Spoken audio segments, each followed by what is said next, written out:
موعد مباراة الزمالك وفيوتشر في الدوري المصري 2023 والقناة الناقلة والمعلق والتشكيل المتوقع. في البداية متابعينا الكرام ما تنسوش تدعمونا بلايك للفيديو والاشتراك بالقناة وتفعيل زر الجرس. يستعد الزمالك لاختبار عصيب عندما يواجه فيوتشر على استاد القاهرة الدولي في قمة مرتقبة تجمع بينهما ضمن الجولة 16 من الدوري المصري الممتاز. لا يعرف النادي الأبيض حتى الآن طعم الانتصارات منذ انطلاق شهر يناير، مما تسبب في رحيل المدرب جوزفالدو فيريرا وتعويضه بأسامة نبيه حتى نهاية الموسم. على الجانب الآخر فيوتشر هو الفريق الوحيد من رفقة الأهلي الذي لم يتلقى أي هزيمة حتى الآن في الدوري المصري، ويأتي في الوصافة بفارق 6 نقاط عن المارد الأحمر.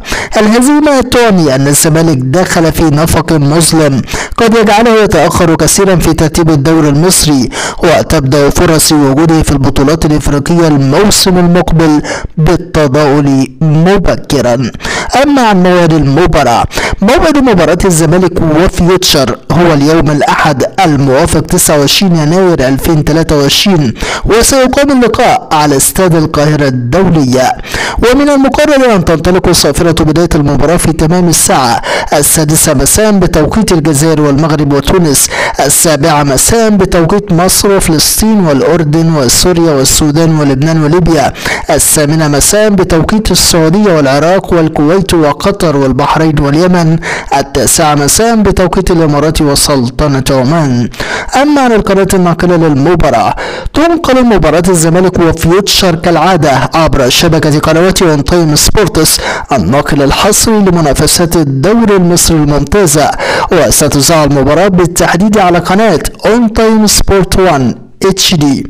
أما عن معلق المباراة، سيتولى مهمة التعليق على أحداث المباراة المعلق المصري الشهير مؤمن حسن. أما عن تشكيل الزمالك المتوقع أمام فيوتشر، من المتوقع أن يجرى أسامة نبيه العديد من التعديلات على تشكيل الزمالك ضد فيوتشر مقارنة بما كان عليه أمام غزل المحلة أملا في تحسن النتائج، وسيكون التشكيل كالتالي: في حراسة المرمى محمد عواد، في خط الدفاع حسام عبد المجيد، مصطفى الزناري، محمد عبد الغني، محمد عبد الشافي، في خط الوسط إمام عاشور، نبيل عماد دونجا، سيد نيمارا، في خط الهجوم مصطفى الشلبي، سيف الدين الجزيري، أحمد مصطفى زيزو. متابعينا الكرام، نحن في انتظار نتيجة توقعاتكم عن المباراة في التعليقات، ولا تنسوا الإعجاب بالفيديو والاشتراك بالقناة.